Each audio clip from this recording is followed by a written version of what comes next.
All right, everybody, welcome to the Minicomics of Masters of the Universe Classics. Woohoo! Yes. Starting here with Axel, if you could please just go down the line and introduce yourselves and give us some background on your involvement with Masters of the Universe, both as fans and as creators on the brand. Okay, I'm Axel Gimenez. I started working on the Masters of the Universe minicomic. We're 13, you know? I don't remember. Here? Yeah. Oh, God, it all blurs. I guess it was. The line started when did we start doing the mini comics in 2012? Number 5. So you probably started in 13, 14. Oh, okay. And I made the last one, you know, the 4 last one. And also I worked on some design for the figures and stuff like that. And stuff like that. A lot of stuff. I did stuff like that too. I grew up with He-Man.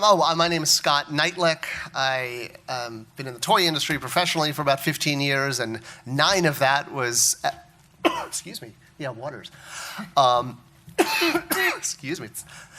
9 of that was at Mattel, where I was a big part of I ran the Classics line that had these mini comics in it, and inadvertently became the writer of them because no one else was there to do it. Yeah. Oh, if people had no idea, the whole line was just run because it was my spare hobby, basically. It was not exactly a Mattel official project in any sense ever. Yeah. But I loved doing it. It was great because I loved He-Man, and I did them until as long as they let me. So, yeah. I'm Tim Seeley. I'm a comic book writer and artist. I grew up in Masters of the Universe. First comic book I ever got was the Pack-In Mini Comics, so it made me into the dude I am. I worked on the mini comics with Scott and Wellinton in 2013, I believe, and then I currently write Masters of the Universe versus Injustice, and my brother and I wrote the Art of Masters of the Universe book for Dark Horse. Hi, I'm Wellinton Alves. I drew the first 3 issues of Minicomics. I don't like speak English very well, okay, guys? So I need help from my friend Danielle. And I think so. Yes. You did really well. That was very well. You speak perfect English. Okay, so. All right, Scott, there were 8 mini comics made for the Classics line. How did they come about? Was it difficult to get approval for those from Mattel? Is that a separate thing from the bios that you were doing? Or? So basically, it was a loophole. Essentially, Mattel did and still doesn't have entertainment rights to Masters of the Universe. It's well, no. Universal owns those at this point. They bounced around through a lot of different intermediators, be it entertainment rights or classic media, and then DreamWorks, and then DreamWorks was bought by Universal, blah, blah, blah.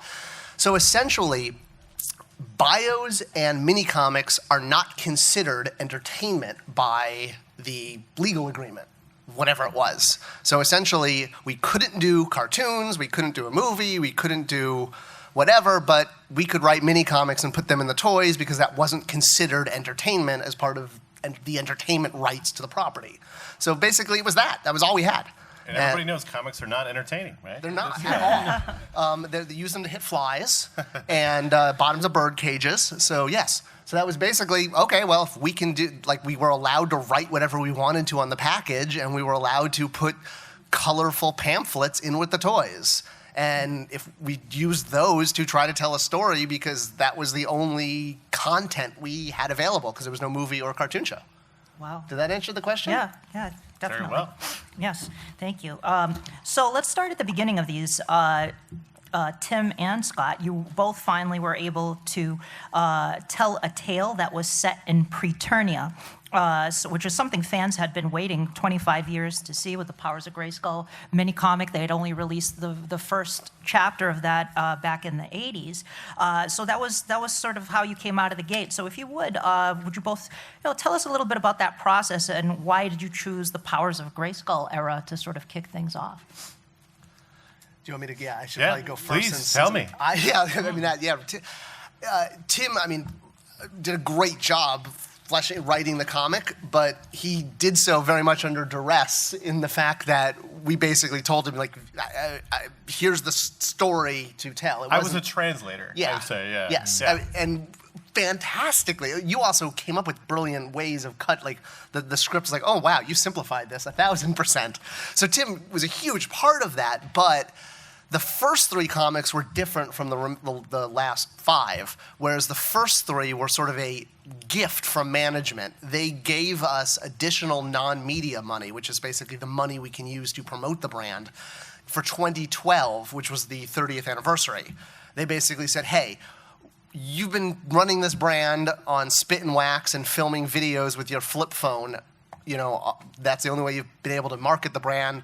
It's a 30th anniversary. We want to give you a little bit, you know, of marketing money. What could you do with that? And so we decided as a team, well, we'd like to do Minicomics. And it basically made sense. Well, let's tell the story that the last 3 were supposed to tell. And luckily, Tim Kilpin, who was the general manager at the time, he now works for Activision, I think. He wrote the original 3, and he still had the script, or not the script, but really like the outline, the beat outline of what was going to happen.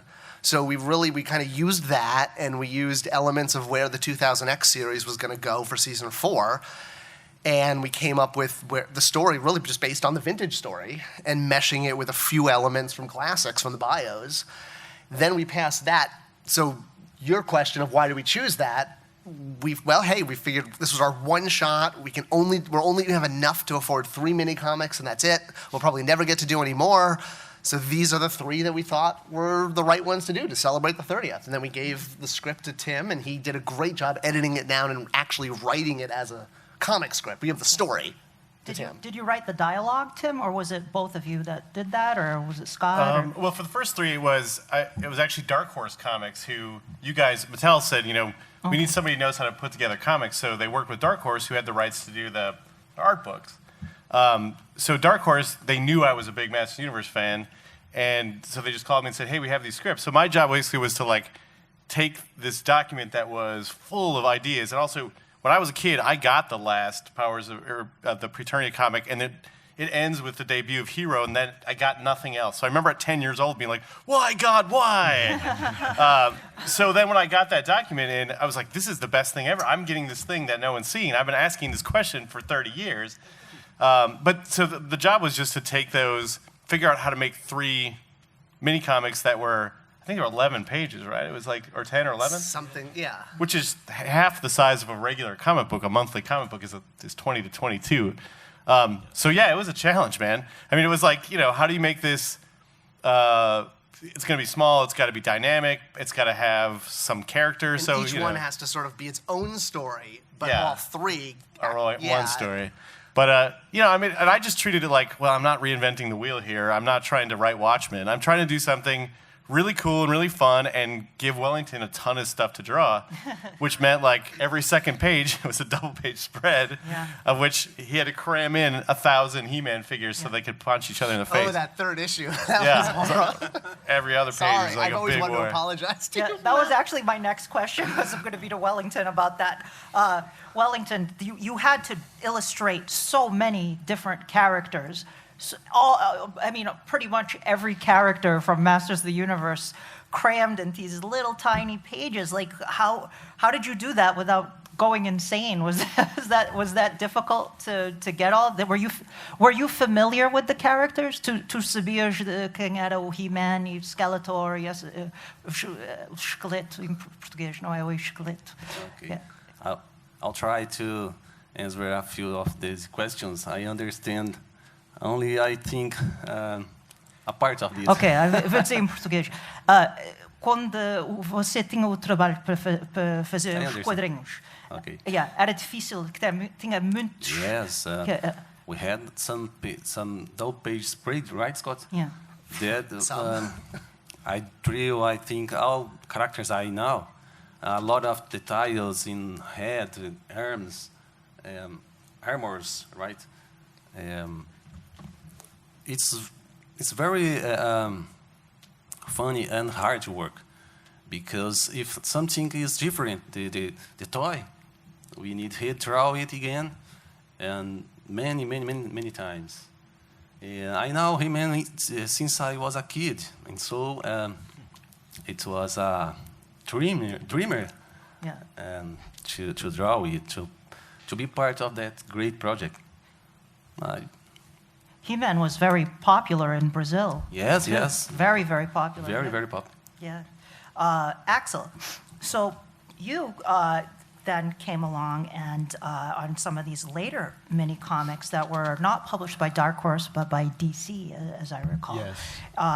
And I know that you worked on them with Nate Barch as well. Yes. Yeah. Yes. And you're a lifelong fan. So how did this come about? You getting this job doing these mini comics, and what was your reaction when you were asked as like such a long-time fan? Oh, well, it was a dream came true, because I started to draw in my childhood by copying the Minicomics and the cardback art by Errol McCarthy. And I started to draw a human figure by copying the human art.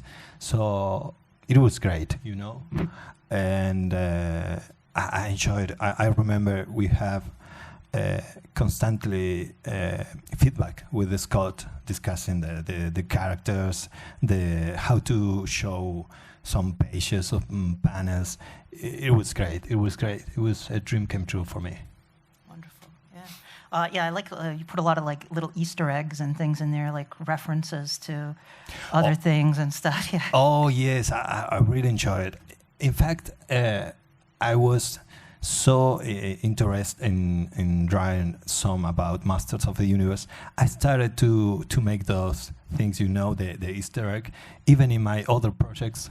To the say, Action Comics and yes, you put meteorbs in one, didn't you? Yeah, yes. yeah. You can find some Masters of the Universe stuff there too, and I had some very well know about the different version of Masters of the Universe, and obviously I had to include some Easter egg from the different sources. Uh-huh.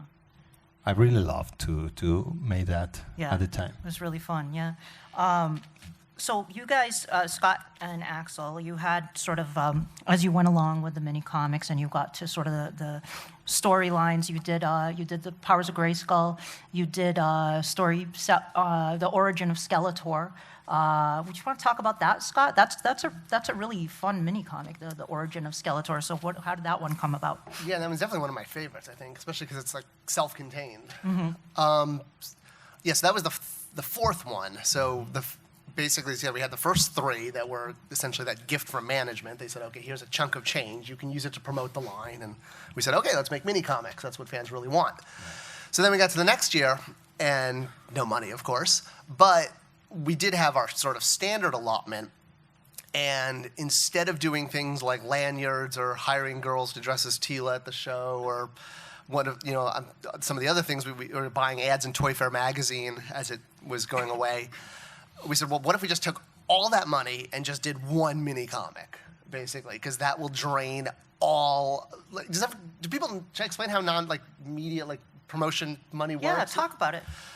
So, because I want to derail the conversation, but it's kind of important. So, essentially, every line at a big company like Mattel would be given an allotment of what's called non-media money, which is money used to promote a line. It could be used for everything from producing a television show, a commercial, to putting on a stage play at Times Square of Monster High. I mean, you see Mattel, like the Hot Wheels stunt show they did one year where they actually built like a life-size Hot Wheels ramp that went upside down.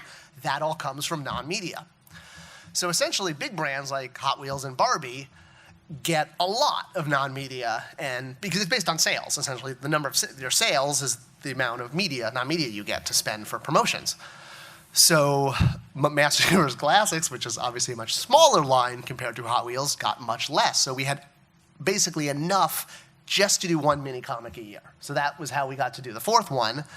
And much like when we were deciding the story for the first three, we said, okay, well, we get one more. We're only ever going to get to do one more of these.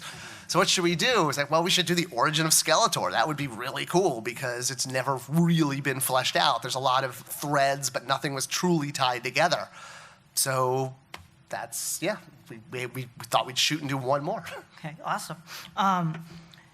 Axel, you did, for the final mini-comic, for mini-comic number 8, you did the layouts for that, correct? But it was, so what happened there? Because it was like, you did number 7. It was a nightmare. At the time, DC was pushing to finish that mini-comic earlier. And besides drawing the pages, we also needed to design some characters, some new characters appearing there or adapt them to the classic style. And the time was not enough to make all the work together. So I have only time to make most of the layouts, and another artist have to finish. Okay. That's why you can find some mistakes in some pages. Like what are some examples of mistakes that were made? Mistakes. Does anyone have a copy?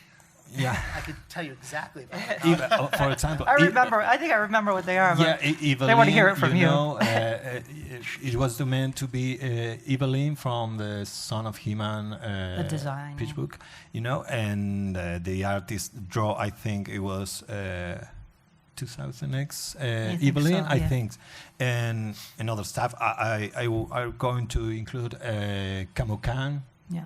Even some of the characters. It was all they erased characters from your spread. I forgot about that. There was a whole. There's like a blank section. Yeah, there's a giant. There were all these. She-Ra is attacking nobody. Because they erased the characters that you. And stuff like that. I don't remember. It was you had a Where's the Tea character in there too, right? Was it Carnivore? Carnivore for Sati, and. And I know they messed up the last page because they didn't draw Keldor correctly as the flaming ghost that he was supposed to be. Yes. They totally screwed that up. Yes. Because there was something. If somebody had a copy, I could literally go page by page and tell you what was wrong. Did you guys lose sleep? Like you're like, oh, you're just so heartbroken. The part Axel's not telling because I wasn't at Mattel anymore to defend his timeline. No. When I was there, I was the one being like, fine, we'll push it out a month. Yeah. And the new brand, they didn't give it to anyone. So basically, they were just like, oh, we need it now. And I'm like, no, wait 2 months. It doesn't matter. It's better to wait 2 months and have Axel do it. Then there's no reason to rush it. But once I left, there was nobody with that voice, so they just let the deadline stick instead of thinking, wait a minute, what does it matter if we just push it out 2 months and have Axel finish it? It'll be better. They even had the mistake of including the scroll on the covers. That wasn't supposed. Only the last issue. What was it? What was it? You know the scroll on the covers with the head of the also characters. Appearing these it was meant to appear in the last one only. Yeah, not. And they put it on both. On both. On 7 and yeah. You know, it was a nightmare. Really. There were so many things wrong with that last issue. It was just. All right, Tim. So, I guess I'd like to ask you guys that have worked on mainstream comics in addition to working on the mini comics. So I guess that would be Wellinton, Tim, and Axel. So what did you find in terms of the differences? Was there a big difference with working on mini comics versus working on like a mainstream comic? Is it the constraints different because you're doing it for like Mattel versus doing it for like DC or something like that? I mean, for the ones we did, the main, the editor was Dan Chabon, who's the editor at Dark Horse Comics, and he works on Hellboy and Buffy, and he knows how to get a comic together. But the restrictions is it's much smaller. It's just a smaller physical space. So, I know when I'm writing a script, like, somebody's got to draw this, and I'm going to make them miserable. If I make them jam, 12 panels onto this size space. So, but part of the job every time you do a comic book is going, all right, this is a physical object that will exist in the real world, and how is it going to translate? So, it was just meant a little more, sort of structure. It meant like knowing I can't do a long soliloquy of, of character having a lot of dialogue. I knew I can't do it. So I just, cut it down, made it more sparse, gave him a lot more room to draw because I know that's really what you're there for. But it's kind of the same as doing regular comics. The job is always to go, all right, this actually will have to fit and be a story that people can read, and you cut dialogue all the time because artists didn't give you any room. I mean, it's just, that's the job, So yeah, it was kind of similar. Cool. Wellington? Yes. Was it more difficult to illustrate, a mainstream, larger size comic than it is a mini comic? I think on Main Street comics, it's more easy because you can create a lot of details. Feel free to do the characters like you want, but in He-Man, no. We need to keep the toy line, right? Yeah. It's more hard work because it's a lot of characters and Scott wrote that, right, Scott? A lot of characters in the page. Corrections. Yes, I love it then, but it's hard. It's more hard. Okay. Axel? No, it was great to me. Yeah, the work itself is the same for me, you know? You can have maybe more characters in the Masters of the Universe minicomic, but the work was the same. I enjoyed, it's my stuff, it's my work. So I really enjoyed to make the minicomics. Okay, great. Yes. That leads me to this question. So the last couple of mini-comics, actually, I guess starting in number 5 was the Tralla, the battle on Tralla, right? It was the Defenders of Tralla, and you used the Create a Character contest runners-up. So what precipitated that decision? So, I mean, every comic was always, this is going to be the last one we're ever going to get to do. What should we do? So it was like, okay, well, first let's finish the mini comics from the original line, and then it's like, okay, let's tell the story of Skeletor, and then it's like, okay, it was home. No, wait. God, I should have Homecoming was Homecoming number was 6. but this was the end of New Adventures, right? Yes. Yep. So the idea is we were using the mini comics, I think, at that point to say, okay, let's tell the stories that sort of bridge the gap between large sections of continuity. At the end of the day, to justify doing more toys, because, like I said, the mini comics were funded by non-media dollars, which meant they were supposed to be advertising the toy line. So yes, we were deliberately trying to do that, and the Create a Character contest characters we put in there because we wanted to make toys of them.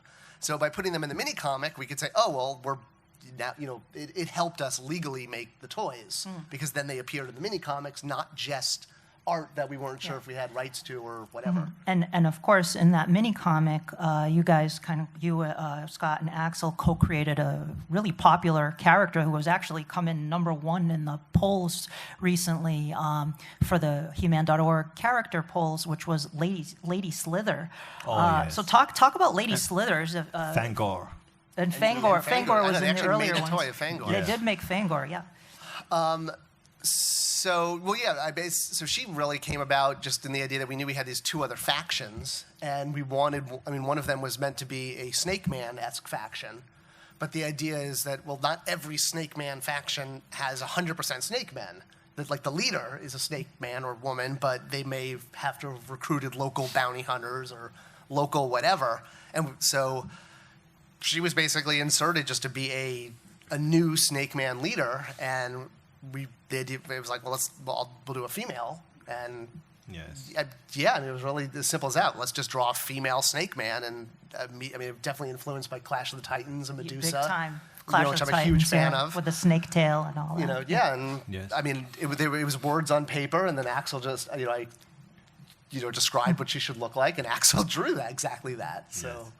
Can you talk about that, Axel? Like, what was your inspiration for Lady Slither's design? Lady Slither. I think we started by thinking to reuse the slave girl from the vintage Minicomics. Yeah, because we always The slave we girl? always The thought slave girl from the Key Yeah. is a slave girl. From the vintage mini comic. Yep. Yes, and trying to adapt her to a Oh. new design. and then you used the headpiece of a film. Zalora. Zalora from Yeah. Filmation, and we started to change it, and she ended up to be a different character from that first idea. It's not. She had nothing to do with the slave girl. Yeah, it's not the slave girl at all. It's a completely new character. Yes. And even after Lady Slither appeared in the minicomic, it was a 5? It was The five. It was five. Yeah. Issue 5? Oh, okay.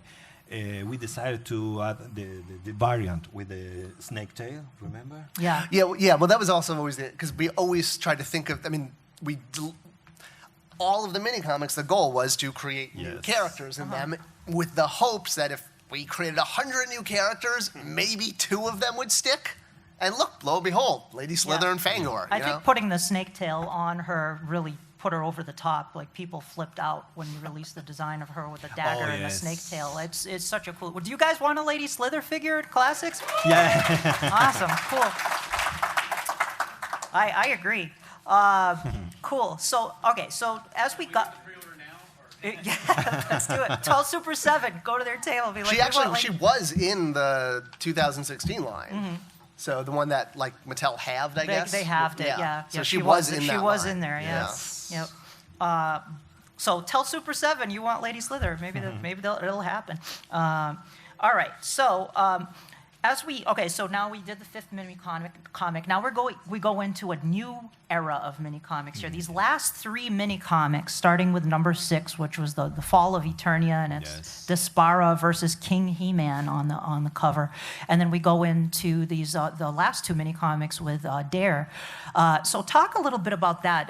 You guys had the opportunity to sort of the Son of He-Man idea. We had seen the Bible from the Lou Scheimer Productions from the 90s that had been on the internet for a while, thanks to James Etalk putting that up there many years ago. And then Scott, you had found a Bible for an unproduced Son of He-Man show from 1988, which you very kindly brought to San Diego Comic-Con one year and let me read through that, and several other people were looking at, and that had Skeletor in it and some of these other ideas. It was sort of a hybrid with new adventures. And The one that the fan base is convinced I made up? It doesn't exist? Yes, that one. It does exist. It's an old pitch from 1988. It was kind of wild.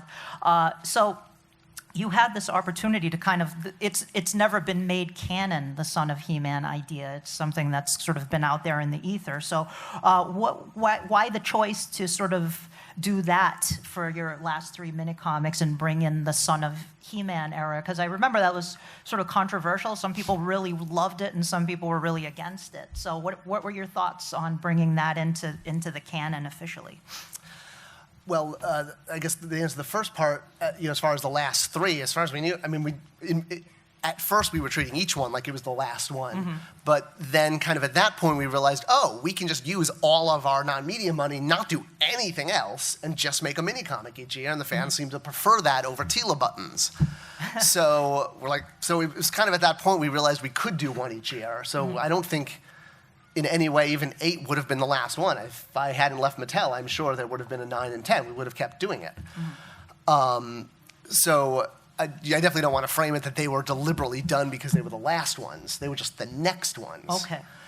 And as far as why to introduce, Dare, Son of He-Man, it was exactly as I said. Every mini comic, because we were using the promotional money, we were trying to promote the line, so that opened up the world to more characters and hence more toys.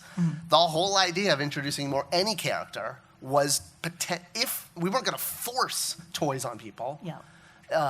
But if we introduced a character like Lady Slither, and fans started liking that character, now we'd seeded the hope that we knew we were running out of characters too. That was a big thing.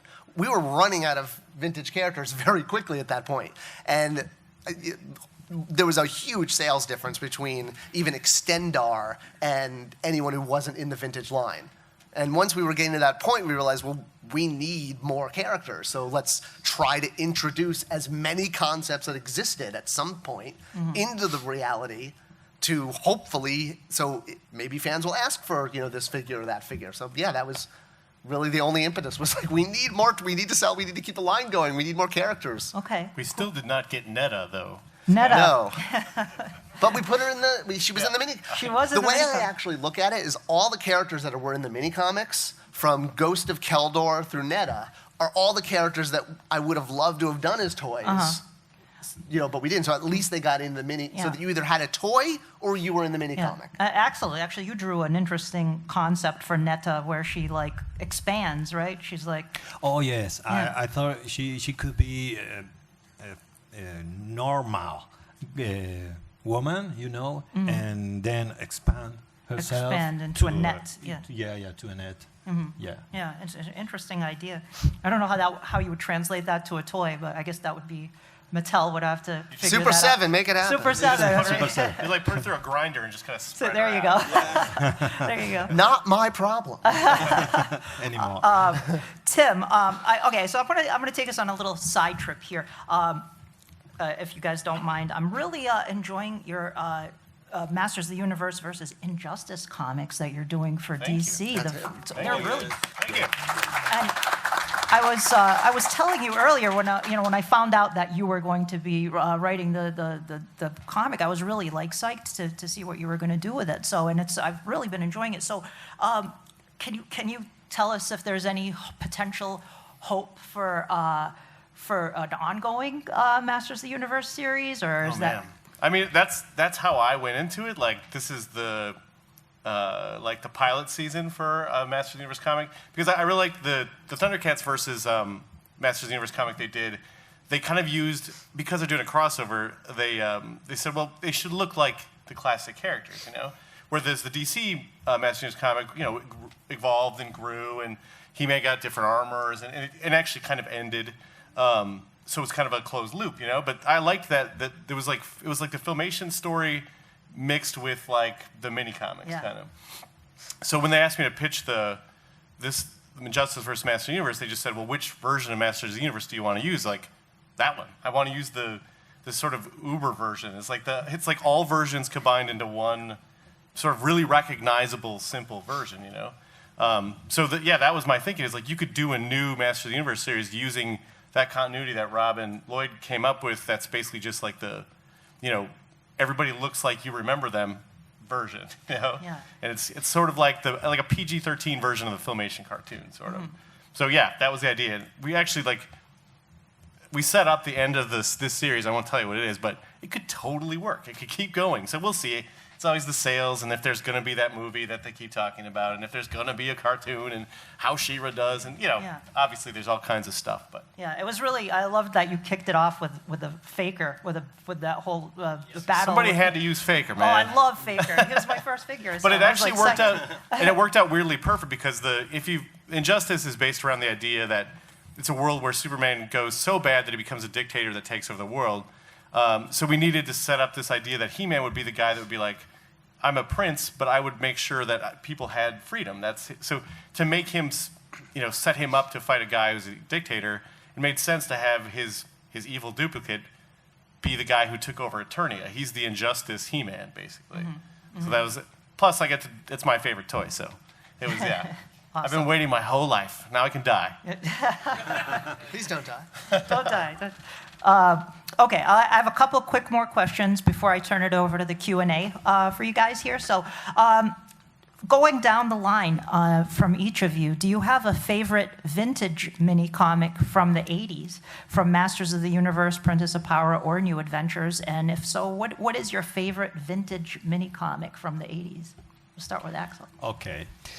Well, with no doubt, the yearly 4 Minicomics. Okay, the Alcala, yeah, Don the Bluth. Savage version of Eternia, those ones. Okay, so the first 4. Yeah, I love the art. I love that darker version of Eternia, That's my favorite version of Masters of the Universe. Okay, Yes. great. Okay, Scott.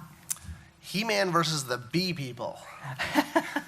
Or was it the ant people? No, it was the bee people. And even in the insect The people. insect people. Yeah. The insect people, that's what it was. With the Yeah. Kex Yeah, the people. Kex people, which I even included in the map. Yes, I saw that. That was Yes. really cool. Yeah. Yes, I love that one. It's fun. Awesome. Tim. I love them all, but the Gary Cohn, Mark Texiera Oh, yes, those block, are- which those is are great. introduces my favorite one of all time is the Trapjaw one, where Trapjaw's like a guy from an alternate universe and he's yellow, and they go into like the reverse of Eternia, and Castle Grayskull is like a Yeah. faded ghost. That is so weird as hell. I love that one. It's fantastic, and the Triclops one is great Yeah, too. I love the sort of the heightened speech that Gary Cohen put in there too. Yeah. Like, hold lest I slay thee. Yeah, he foul was doing beast," like you know? Shakespeare. I mean, Yeah. that's the great thing. It's like he didn't know what He-Man was, but he's like, I dig Shakespeare. And he was doing like his version of, Awesome. Wellington, do you have a favorite mini comic from the 80s? I like Skeletor. Skeletor? Yes, Yeah. I think Everybody it's loves great. Skeletor. He's great. Who doesn't love Skeletor? He-Man. So yeah, good point. Good point. Maybe. There were quite a few Brazilian mini comics too from Estrela. Estrela did their own mini comics that they packed in with the toys. Did you ever read any of the mini comics that were made for Brazil? There was in the past, but here we if you want some toy like this in Brazil, you can buy in United States. Sorry, guys, because there we don't have new characters there. Mm-hmm. Only imported. Yeah, Okay. imported. So Yeah. we don't have it. Zodak got his own mini comic in Brazil, which is pretty.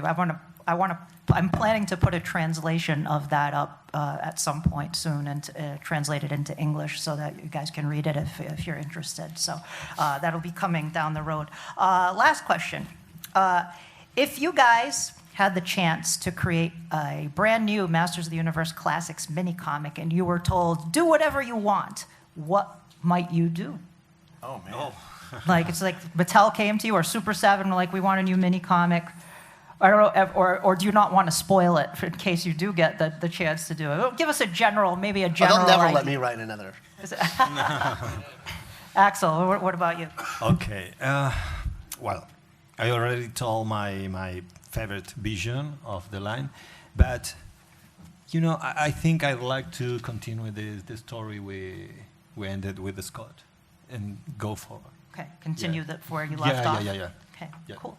Scott? That's actually exactly my response. Yes, we had a plan. There was What does that mean? Like, could you share some of what that plan was, or is it a secret? I know it was all on the last page of issue 8, which got totally screwed up by the Okay. artist. Like he even put the dialogue, the wrong person was saying it, Yes, if I remember. Like he gave it to the wrong character.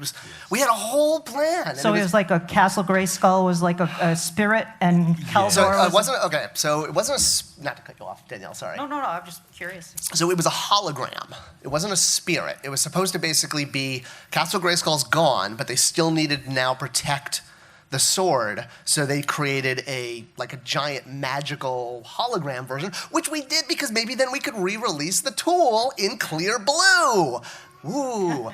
So it was like a hologram Castle Grayskull, and then Keldor was like a flaming ghost, basically, who was advising his son. It was sort of like Batman Beyond, and Okay. Keldor was Batman. Okay. And Skeletor was, reverse things, but stop that, but in reverse. So you had like the ghost, and then Horde Prime had broken free from the crystal, right? Yes, Because it cracked. yes. There was so much going on in the background that got lost because the artist screwed it up. There was like a meta story going on in the background with like Horde Prime's crystal and how it got chucked aside and then broke and then he escaped. Even we don't know if Spectre is dead. Yeah, we had this whole thing, where he was going to be pulled back in. Yes, because of me. Because of him. I tried to kill Spectre, and then he wouldn't let me. And if you look at the panel, you can see as he's dying, his hand is magically disappearing away as if he had some kind of like fail-safe in his suit that would yank him back to like a medical facility or something. Because that was Axel's way of saving him, so we could keep using him. I was like, all right, fine. I tried to kill him, you tried to save him, whatever. But yeah, we had a whole thing going, and the artist totally screwed it up, and all the elements were there and were clear, but they even gave the dialogue to the wrong people, which screwed it up even more. And the last shot was basic. Oh yeah, and they had like the wrong versions of like Hero and Skeletor fighting. Whatever it was, basically they were supposed to take over, and now He-Man and Skeletor were Batman to Batman Beyond to both of them. They both had their mentors, and then they both had new adversaries. So you had like Horde Prime escaped, and there was whatever it was like on the side of that panel. It told the story. Okay. Now I can't think of it. But yeah, look at that panel and try to imagine it done correctly. Okay. Tim? Comics, man, aren't they fun? I mean, if I'm being honest, I would do like Tila and She-Ra on Bikini Planet, probably, if I'm really being honest with you. But I always thought we never got a mini comic that was like Faker's story. I would totally do that. Or I would do like an anti-Eternia thing, because that is the coolest looking toy ever. So, yeah. Awesome. Wellington? Okay. No, I like the story. I think it's just continue the same thing that Scott has done. Help me, Danielle, if I wrong. No, you're doing great. You guys understand? Yeah, awesome. Sorry, my English. No, you're doing great. So I love it to do that, and I think there are no way to do another history of the Masters of the Universe. I don't like him in the future, in another times, example in the past. So I like that. Okay, so He-Man in different time periods. Yes, I don't different times, so many times. Interesting, cool. All right, guys. Well, I'm going to open the floor up for Q&A. We have a few minutes here, so if you want to ask a question, please come on up to the microphone here in the center of the room and speak directly into the mic. So come on down and ask your questions. Now is your chance. So, what do you guys think of what Super 7 has done with Classics since they took over? Man, I love the 3 3/4 figures. Those are some of my favorite things I own. They're so cool. You were buying some this morning. I was buying them this morning, yeah. It's like I got here early just so I could get Anti-Eternia, He-Man, and Goddess and stuff. But it seems like to me like Super 7 is super good at picking up the pop side of it. If they don't have to care about the story stuff. They just have to care about cool objects you'll buy, which is probably kind of freeing, I suppose. So I like their stuff. I buy a ton of from them. A ton of shit. I mean, I just love that we're still getting Masters vs. Classic toys. They definitely feel plastic-wise a little. I mean, I can tell, to the millimeter from handling them for 10 years. But I mean, Fangor. I mean, we created Fangor and they made him into a toy. That was the whole point. That was like the whole point was let's throw some mini comic characters in there and see if fans want them. So I love that they're still making them. Did you get Fangor? Oh yeah, awesome. Bought two. Awesome. Yeah, bought two of him so I could display with both heads. And I have to pay for my classic. I have to pay for characters I created. That's the only part that I'm bitter about. Yeah, it's great that they continue the line. In fact, I'm involved in the art of the carbacks. It's great. It's great to have more classics, and even Club Grayskull, all the Masters of the Universe figures they are doing. It's great to have it more coming. Can you remake the question, please? I not understand. The new Super 7 Classics toys. Os brinquedos que eles estão fazendo, que o Super 7 é a companhia que está fazendo os brinquedos do He-Man. Você gosta dos toys? Yes, I love them. DC sent me some examples, and I love it. All right. Great. Thanks, guys. Awesome. Thank you. Other questions? Come on down. Minicomic. I have a 3-year-old down here. I want to make sure he's just. Okay. You can attend to your child first. That's okay. So. Y'all looking this way. Did y'all see him take off? So I love the new comics that are coming out. We just bought the Thundercats, the He-Man versus the Thundercats, and now we got the DC comics. Is there any time that you'll see an actual crossover where you'll see some Master Classics or some DC stuff where you actually see He-Man and Superman and all these new characters that we're seeing in the same line? You mean a toy line? Totally, Yes.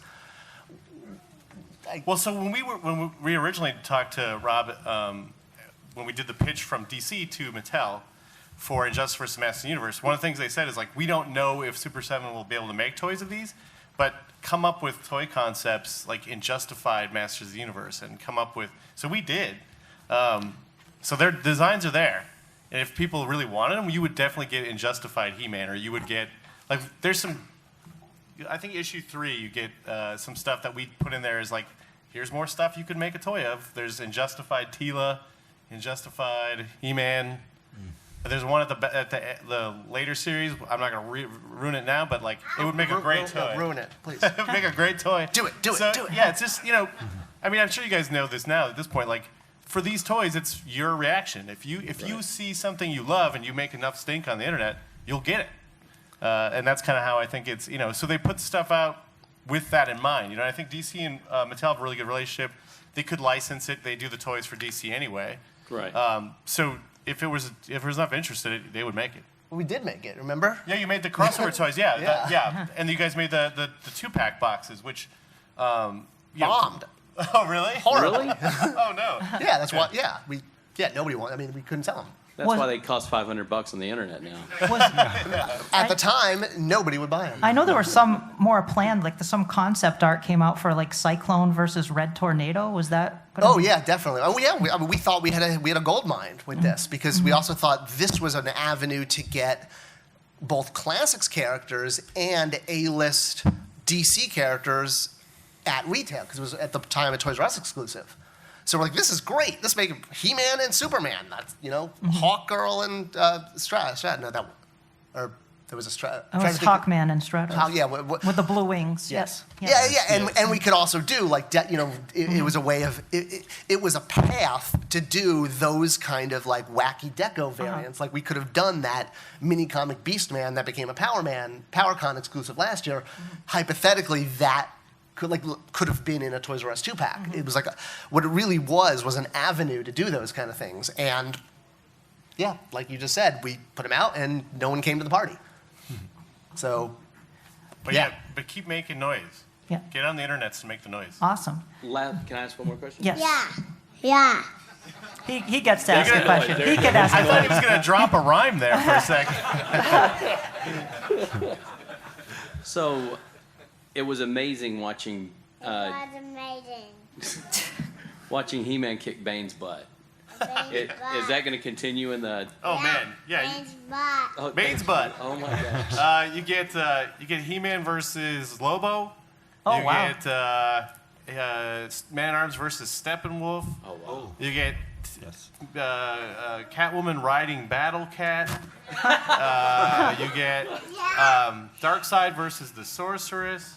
You get Teela versus Granny Goodness. Yeah, dude, every issue is going to be loaded. Awesome. I mean, that was the whole thing. I was like, I'm not going to do this unless I can make it, full of all the things that every one of us wants to see. Batman Man-at-Arms, that was... Oh, it was a 2-pack. Oh, man. That was going to be a 2-pack. Because Because they're like both gadgety guys. Yeah. that was Makes one of sense, that was... Also. That's definitely a relationship we play up in Masters versus Injustice. Those 2-packs would have they would have kept coming. Wow. We had so many we wanted to do. I really love all the He-Man stuff. I think a fascinating part about it, hearing like last year at PowerCon, the Mattel people talking about it, like they didn't really visualize or think of this whole mythology that I think is what we all really love about it now, and it's just kind of evolved and even beyond like the mini comics fleshed it out more, and then like the newspaper strips were like really, I had never read that until last year, and that's fascinating just to see sort of a coherent story kind of all tied together, and then you guys are building more with like the following up with the mini comics that were never finished. And, there's like the 6 He-Man. I don't even really, I've read the stuff online. There's like the Savage World He-Man, and I don't even understand that. So I was just wondering, is there anywhere that there's like all of that's collected in some sort of like... Tell him, Tim, history? tell him. You're in luck. Actually, Danielle worked out. There's a mini comics collection from Dark Horse Comics. It's about that thick. It collects all of the Minicomics stuff into one. And the Minicomics. encyclopedia. And the encyclopedia. And Who wrote that? That was Val, and was you work on that too? Yeah. Danielle Yeah. did most of the work on that. Well, not most, but a lot. A lot. So did several people. Those Eric Dark did, Horse too. books are incredible. I mean, they design the hell out of them. They get every information. Like you could, I used that the book that she wrote, the compendium, and the I used it extensively for the Master Universe Awesome. Injustice. I book. wish I had Yeah, that you when I put- was you writing put- the bios. Yeah. You put Lieutenant Andra in there, which was awesome. Which that was the thing I've wanted to do since I was 11, Yeah. because she was in the Star comic. Yeah. But yeah, we just we're nerds. We're into this too. Didn't so, we put her in something? Yes, you did in one of the mini comics as a child. Yeah. Yeah. Right? No. Yeah, she was one of the kids with Songster. And with Songster and the origin of Skeletor. yeah, as was Clamp Champ and yes, that's right. Yeah. Cool. Thanks. there you go. All right, awesome. We have time for one more question. Okay, Or two more questions, and then we'll wrap it up. Is there any kind of alternate He-Man universe you've wanted to do, like put He-Man as an accountant in Mad Men, or Man-at-Arms as a chef for Gordon Ramsay, or some kind of just out there with the He-Man characters? I mean, that's the thing with the Master Universe stuff is it's all alternate universes, right? I mean, every version doesn't really connect 100% with the other versions, which I think is the best part about Masters of the Universe. Is it's like, what version do you like? What stuff do you like? Well, that happened or that doesn't matter, because it's all based around getting you as a kid to buy these toys that you made up your own story for anyway, right? So, so to me, that was always the best part about it. Thank you. But I do like the Mad Men He-Man. Hi there. Quick question. Will there ever be a Brave Star crossover? Do you guys own Brave Star? It's a Mattel. Yeah, owner. it's so funny how I get that Brave Star was made by Filmation and looks a lot like He-Man. But it's a completely separate IP. Yeah. It has nothing to do with He-Man or Mattel. I mean, it makes sense. I get this. So, like, we used to get this question weekly. Like, what are you going to do? Brave Star Classics? Like, no, we don't own Brave Star. Yeah. And the IP owner, who I don't even know who that is, it's probably Universal. Probably. Yeah, they use a classic media thing. Yeah, so it'd probably be Universal now. Getting a big company like that to make merchandise for something that is so niche is going to be difficult. We could do it in comics, I bet. Yeah, I don't know. You'd have to talk to the people who own it. But Mattel yeah. never. That was the thing. We get that question every week when you do Brave Star Classics, and it's like, you might as well ask us, can we do GI Joe Classics? Yeah. You know, or basically it's like, well, no, we can't. Like, Yeah. That is one of the cool things about comics, though, is Yeah. in comics you can get away with you would never get away with anywhere else. You could- because they're not Yeah. considered entertainment. Right? There you go, yeah. And that's why they're so entertaining. Dun-dun-dun-dun. We're here all night. All right, everybody. Let's hear it for our panel here. They were great. Thank you so much.